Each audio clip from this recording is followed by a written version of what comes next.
제가 설교 시간마다 발터 베냐민이라고 한 사람을 여러분에게 몇 차례 소개해 드렸습니다. 독일에서 태어나고 자라난 유대인인데 아돌프 히틀러 나치 정권이 독일뿐만 아니라 유럽 전역에 있는 유대인들을 대대적으로 박해하고 학살했기 때문에 불란서로 망명을 갔다가 이제 그곳에 있다가 미국으로 또 망명하려고 스페인 국경 쪽으로 갔다가 게시타포가 그곳까지 왔다는 얘기를 듣고는 자진을 하고 말았어요. 안타깝게도 함께 망명하려고 했던 사람들은 그 이튿날 모두 다 미국 쪽으로 가게 됐는데 발터 베냐민 한 사람만 비극적으로 세상을 떠나고 말았습니다. 발터 베냐민이 귀한 것은 출세하기 위해서, 입신 양명하기 위해서 공부하는 것이 아니라 공부 그 자체를 좋아하고 이름 없이 빚도 없이 굉장히 좋은 글들을 많이 써서 오늘날 문학평론가, 문해평론가들이 가장 많이 인용하는 대표적인 사람이 이 발터 베냐민이라는 사람입니다. 이분이 이야기꾼 에세이라고 한 책에서 옛날부터 내려오는 이야기, 스토리텔링이라고 우리 얘기를 하죠. 독일 말로 에어첼룽이라고 그렇게 이야기를 하는데 이거는 정보와는 달리 오랫동안 빛나는 생명력이 있다 이렇게 말을 했어요. 정보라고 하는 것은 새로운 정보가 들어오게 되면 금방 잊혀지고 순식간에 사라지고 말지만 이야기라고 하는 것은 깊은 경험에서부터 우러나온 인생의 깊은 진리와 교훈을 담고 있기 때문에 오고 가는 시대에도 오래오래 살아남는다는 것입니다. 옛날 어렸을 때 할머니 무릎 곁에서 무릎에 앉아가지고 들었던 옛날 이야기들 아직까지 우리 귀에 생생하고 좀처럼 잊혀지지가 않는 것입니다. 오늘 우리가 회복해야 될 것은 이 정보, 지식 이런 것이 아니라 이와 같이 소중한 이야기들을 전승해 나가는 그런 우리가 되었으면 좋겠습니다. 이제 내리교회 요즘에 이제 성전을 새롭게 단장한 다음에 역사 탐방 오는 분들이 굉장히 많아요. 어떨 때는 100명씩 옵니다. 매주마다 한 대여섯 팀씩이 우리 내리교회 방문합니다. 저도 역사 해설을 맡아본 적이 있지만 연대기 순으로 정보를 제공하면 사람들이 잘 안 듣습니다. 그러나 감동적인 이야기들, 이 내러티브, 스토리텔링 이런 이야기들을 하면 다 귀를 쫑긋 세우고 다 귀담아 듣습니다.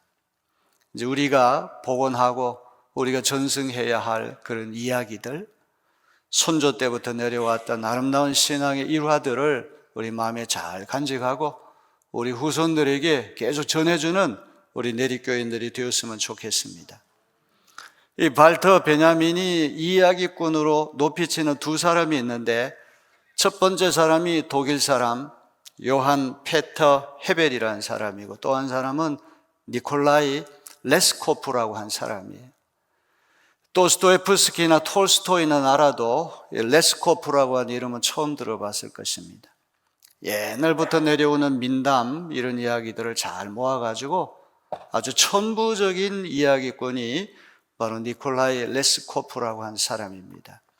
요한 페터 헤벨이 쓴 이야기 보석상자에 아름다운 이야기들이 나오는데 오늘 한 편을 또 여러분에게 들려주려고 합니다. 어떤 독일 청년이 마이스터, 그야말로 그 분야에서는 최고가는 장인, 그분 밑에서 열심히 공부를 하고 이제 수업 기간이 다 끝이 났어요. 그래서 세상에 나가서 현장 학습 체험을 좀 해야 되겠다. 이른바 편력, 이곳저곳을 돌아다니면서 좀 세상 구경을 좀 해야 되겠다 이렇게 생각을 하고는 네덜란드 암스테르담으로 여행을 하게 되었습니다. 독일에 있던 청년이 암스테르담에 갔더니 독일에서 본 적이 없는 웅장한 저택이 보였습니다. 지붕에는 굴뚝이 6개나 솟아있고 커다란 대문까지 딸린 대저택이었습니다. 독일 청년은 이렇게 아름다운 집에 사는 집주인은 도대체 누구일까? 지나가는 사람을 붙들고 물었습니다. 여보세요, 이렇게 아름다운 집에 사는 주인은 도대체 어떤 사람인가요? 헤벨은 독일어를 쓰고 그 행인은 네덜란드 말을 쓰는 사람인데 독일 말을 못 알아들어가지고 카 니트 퍼스탄 이렇게 대답을 했어요. 네덜란드 말로 몰라요 이런 뜻입니다. 네덜란드 말하고 독일 말이 비슷하거든요. 독일 말은 Ich kann euch nicht verstehen. 당신 말을 이해 못하겠다 이런 뜻입니다. 그런데 이 독일 청년은 그 말을 이 집 주인의 이름으로 오해를 했어요. 야, 이 카니트 퍼스탄이라고 하는 사람은 정말 엄청난 부자구나. 쉽게 좀 이야기를 푼다면 미국 사람이 우리나라 와가지고 대저택을 보고는 영어로 어떤 행인에게 물었습니다. 이 집 주인 누구냐 영어로 물었는데 몰라요. 그랬더니 몰라요가 그 집 주인인 줄 알고 야, 몰라요 씨는 참 부자구나 이렇게 생각했다는 것과 마찬가지예요. 이번에는 수많은 배가 모여있는 항구에 갔습니다. 수많은 배들이 왔다 갔다 하는데 이 독일 청년의 시선을 사로잡은 상선, 무역선이 한쪽 보였는데 인도에서부터 온 가지가지 진귀한 물건들, 식료품들을 하역하고 있었습니다. 두 눈이 휘둥그레져 오랫동안 입을 다물지 못하던 청년은 그 배에서 큰 상자를 어깨에 메고 열심히 짐을 나르는 인부에게 물었습니다. 이 거대한 무역선 주인이 누굽니까? 독일 말로 물었더니 역시 네덜란드 말로 카니트 퍼스탄 몰라요 이렇게 대답했어요.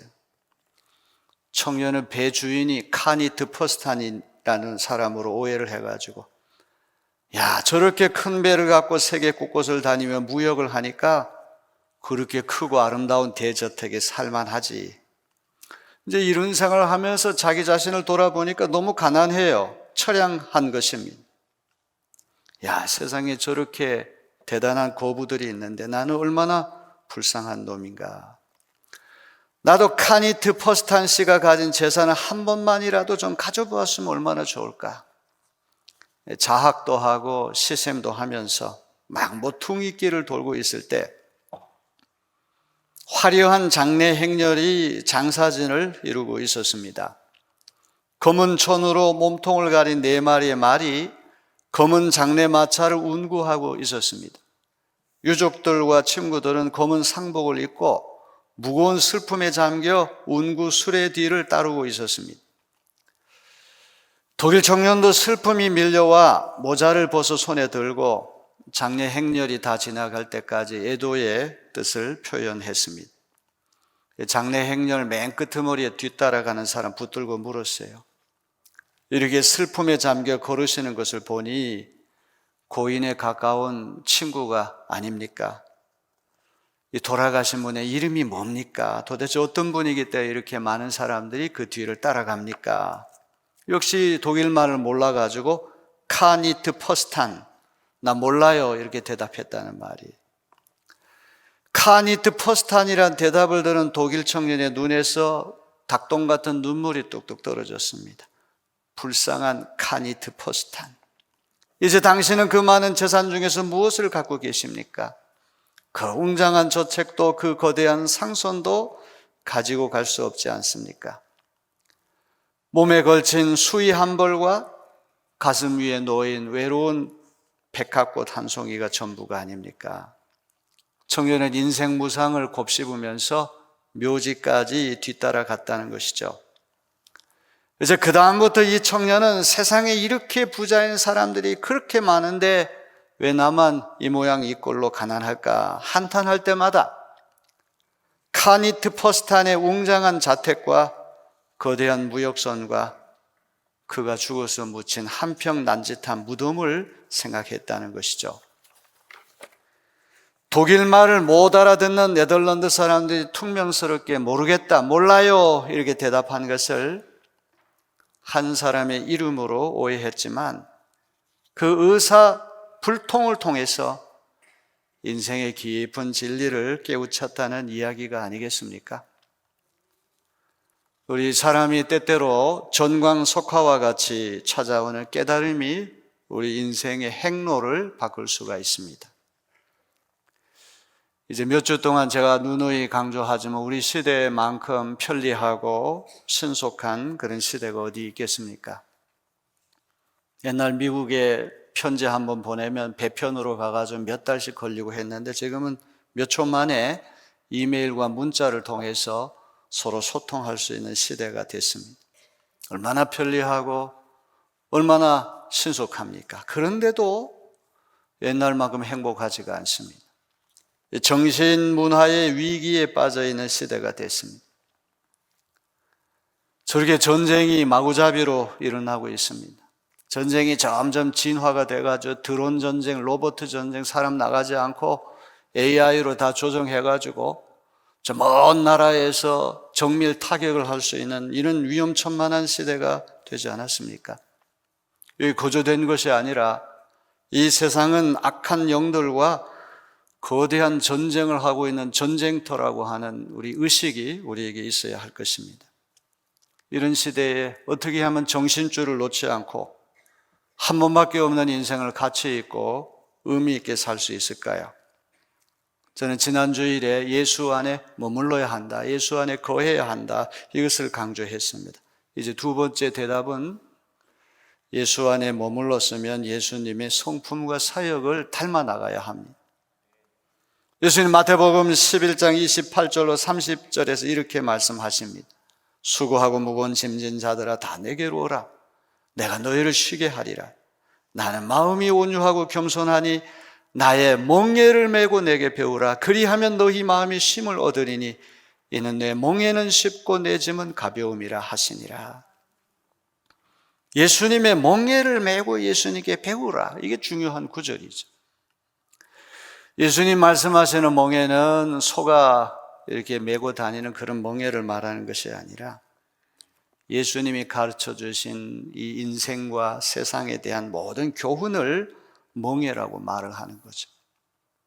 결혼이나 이혼이나 기도나 돈 문제, 인간관계, 정치, 체제 등등에 대해서 예수께서 가르치신 교훈 일체가 멍에인데 바리새인과 서기관들이 가르친 교훈이라는 건 너무 무거워요. 소수의 사람들만이 지킬 수가 있는 너무나 무겁고 힘든 멍에인데 우리 예수님의 멍에는 편하고 쉽다고 말씀하고 있는 것입니다.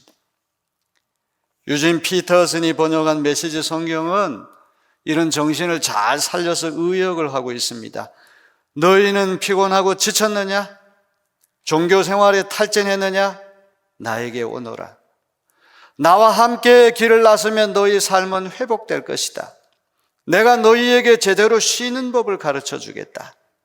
나와 함께 걷고 나와 함께 일하여라. 내가 어떻게 하는지 잘 보아라. 자연스러운 은혜의 리듬을 배워라. 나는 너희에게 무겁거나 맞지 않는 짐을 지우지 않는다. 나와 함께 있으면 자유롭고 가볍게 사는 법을 배울 것이다.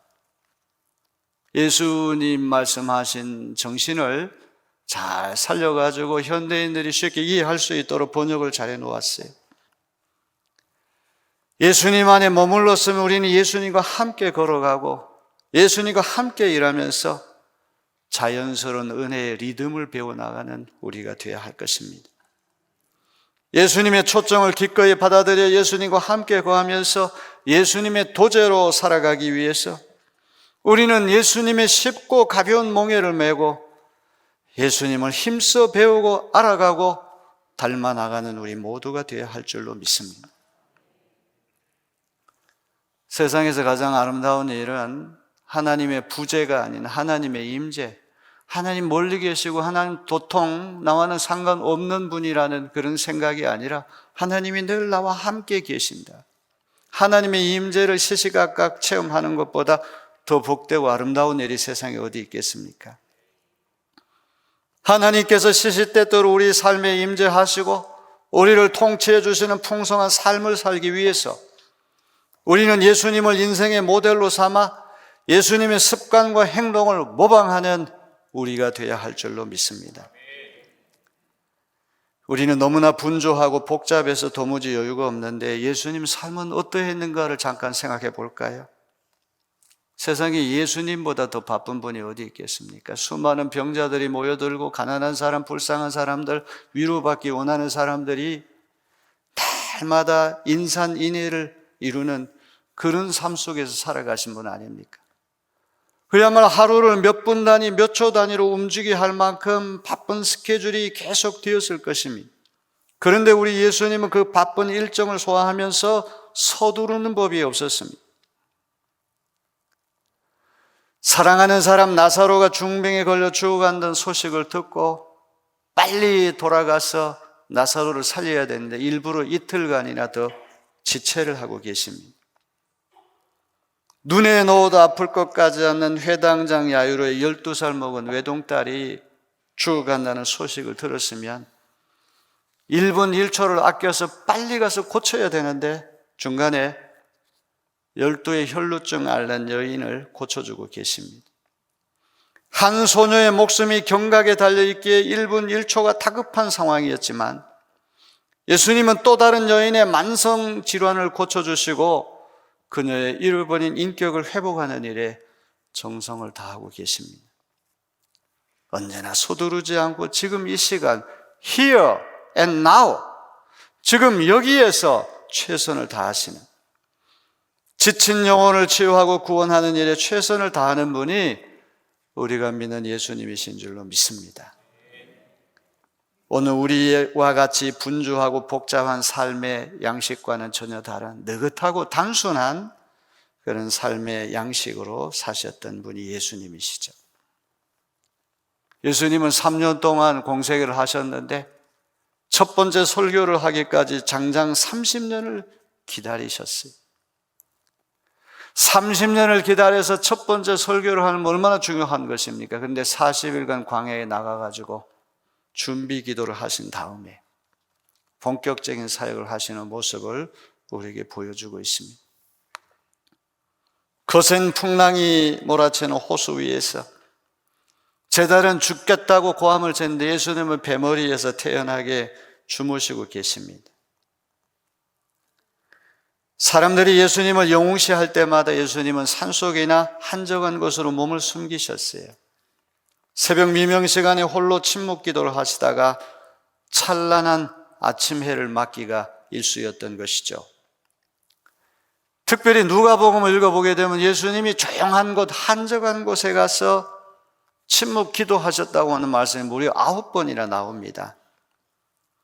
대표적으로 누가복음 5장 15절로 16절에 이런 말씀이 나와 예수의 소문이 더욱 퍼지매 수많은 무리가 말씀도 듣고 자기 병도 고침을 받고자 하여 모여오되 예수는 물러가서 한적한 곳에서 기도하시니라. 얼마나 아름다운 마음입니까? 야, 예수님 같은 사람 대통령 삼으면 먹고 사는 경제 문제 해결되겠다. 임금 삼으려고 할 때 무리를 피해 산속 깊은 곳으로 피하시는 예수님. 우리는 이런 예수님을 힘써 배워나가는 우리 모두가 되어야 할 것입니다. 영국의 기독교 작가인 C.S. 루이스라고 하는 사람이 스크루테이프의 편지라고 하는 참 좋은 책을 한 권 썼는데 스크루테이프는 마귀들 가운데 최고참이고 마귀 대장이에요. 근데 이 마귀들이 가장 무서워하는 최대의 적이 침묵이다. 그 책에 그렇게 말씀하고 있습니다. 마귀의 대장이고 최고참 마귀 스크루테이프는 마귀의 왕국은 소음의 왕국이다. 이렇게 정의를 내립니다. 마귀의 최종 목표는 마침내 온 우주를 소음으로 만드는 것이다. 이렇게 큰 소리를 치고 있어요. 천주교에서는 신부님들이 피정이라고 하는 것을 자주 하죠. 주기적으로 어디 한적한 곳에 가서 이렇게 다시 자기 수양을 하고 침묵기도 하고 다시 돌아와서 이제 목회 사역을 하고 하는데 우리 개신교 목사들은 참 그런 일을 하기가 어려워요.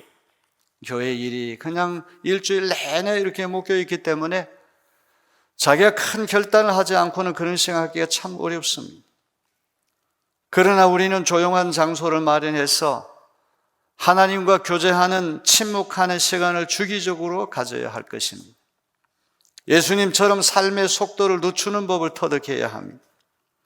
예수님처럼 현재 있는 것으로 만족하고 단순하고 소박하게 살아가는 우리가 되어야 할 줄로 믿습니다. 어떤 젊은이가 세계에서 가장 아름다운 스테인드 글래스를 만들어내는 저명한 예술가 밑에서 도제 훈련을 받고 있었습니다.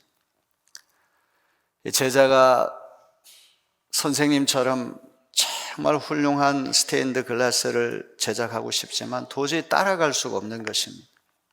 어느 날 속으로 생각하기에 선생님이 쓰는 저 도구 연장을 가지면 선생님만큼 훌륭한 작품을 만들 수 있겠지 하고는 몰래 선생님이 쓰는 연장 도구를 가지고 한번 노력을 해봤어요.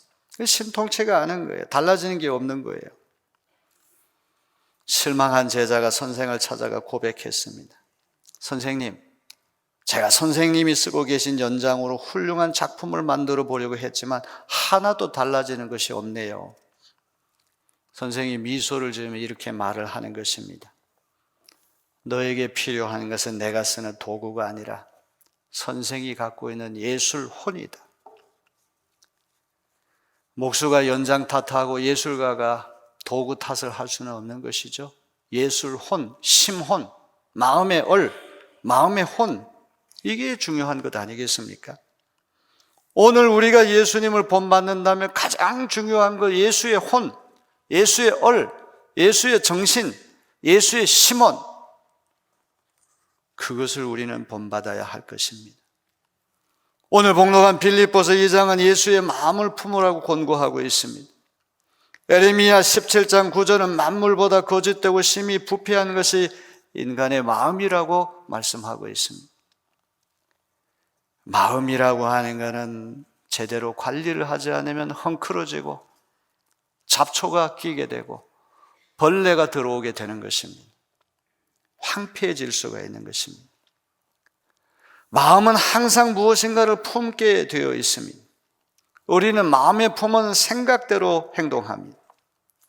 마음에 무엇인가를 품게 되면 그쪽으로 눈길이 가고 발길이 갑니다. 오늘 우리는 그리스도 예수의 마음을 품고 예수님을 닮아 나가는 그런 삶을 살아야 할 줄로 믿습니다. 마땅히 품어야 할 마음이 그리스도 예수의 마음이라고 한다면 도대체 그 마음은 어떤 마음일까요? 빌립보서 2장 6절로부터 8절을 다 보세요. 그는 근본 하나님의 본체시나 하나님과 동등됨을 취할 것으로 여기지 아니하시고 오히려 자기를 비워 종의 형체를 가지사 사람들과 같이 되셨고 사람의 모양으로 나타나서 자기를 낮추시고 죽기까지 복종하셨으니 그 십자가에 죽으심이라. 성자 하나님 예수 그리스도는 그 근본이 하나님, 성부 하나님과 동일한 분인데 그 모든 것들을 다 자발적으로 포기하고 낮고 천한 이 땅에 죄인의 모습으로 오셨다는 거 아닙니까? 예수의 마음은 한마디로 말하면 케노시스, 비움이라는 것이죠. 정치인들이 그런 말을 하잖아요. 자기는 대권에 대해서 마음을 비웠다 이런 말을 합니다. 마음을 비웠다는 사람치고 진짜 마음을 비운 사람은 많지 않아요.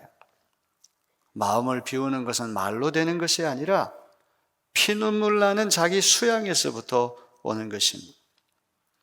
예수님의 마음은 비움의 연속이었는데 얼마든지 하나님과 동등됨을 취할 것으로 여길 수 있는 분이지만 그 모든 것들을 자발적으로 포기하고 이 땅에 오셨어요.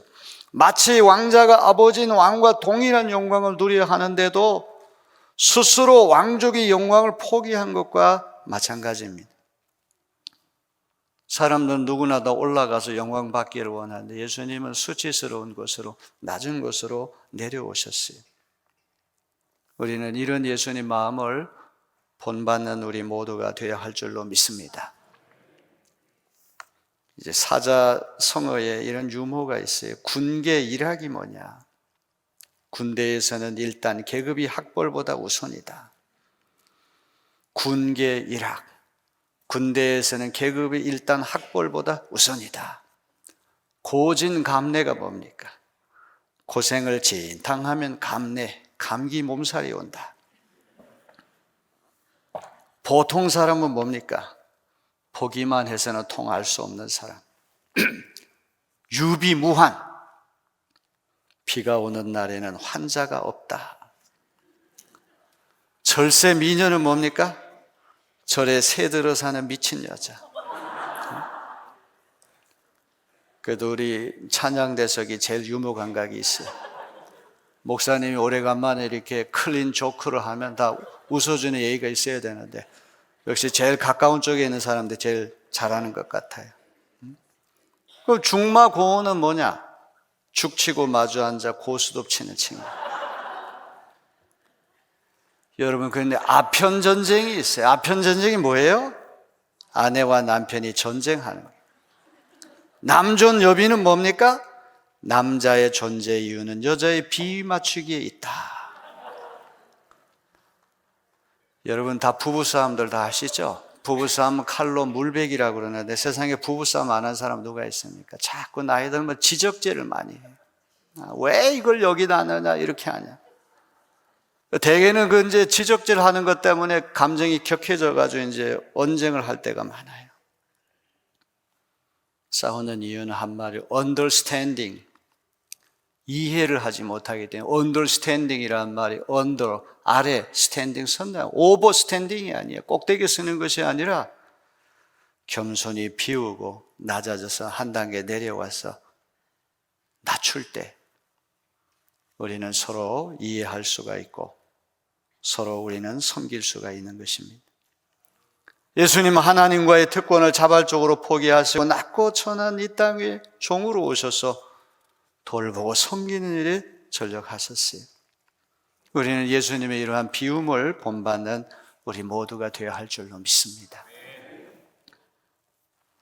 어느 교회에서 목사님이 한참 설교를 하다가 이제 용서에 대한 주제로 설교를 하셨기 때문에 여러분들 중에 미워하는 사람이 하나도 없는 분은 손을 높이 들어보세요. 아무도 안 드는데 맨 뒤쪽에 있는 할아버지 한 분 손을 번쩍 드는 거예요. 목사님이 감동을 받아가지고 아니 어르신 어떻게 하면 미워하는 사람이 하나도 없습니까? 도대체 그 비결이 뭔지 한번 말씀해 보라고. 그때 할아버지가 힘없는 목소리로 말을 하는 겁니다. 전에는 많았는데 다 죽었어.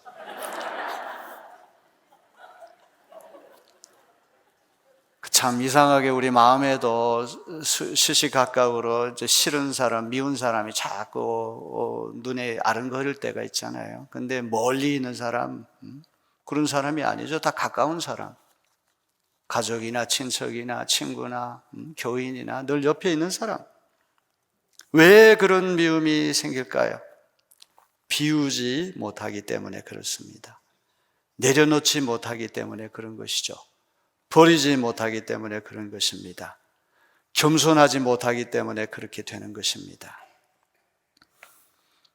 빌립보서 2장 9절로부터 11절을 보면은 예수님이 이런 마음을 가지셨더니 하나님이 어떻게 응답하셨는가, 하나님이 어떻게 높여주셨는가를 노래하고 있습니다.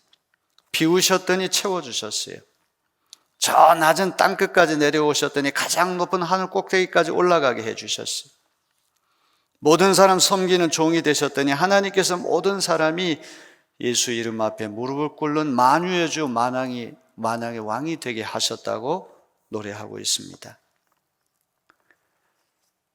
참 좋은 말이 있어서 여러분에게 꼭 전하고 싶습니다. 겸손은 사람을 머물게 하고, 칭찬은 사람을 가깝게 하고, 넓음은 사람을 따르게 하고, 기품은 사람을 감동하게 한다. 참 좋은 말이에요. 겸손하면 사람들이 떠나지 않고 머무른다는 것이죠. 교만하면 사람들이 떠나가기 마련인 것입니다. 칭찬을 해주면 사람을 가깝게 만들고, 마음이 넓으면 사람들이 따르고, 마음이 깊으면 감동을 준다는 그런 말 아닙니까? 예수님 안에 머무르기를 시작했다면 이제는 예수님의 도제로 예수님의 마음을 잘 닮아나가는 저와 여러분 되시기를 주님의 이름으로 축원합니다.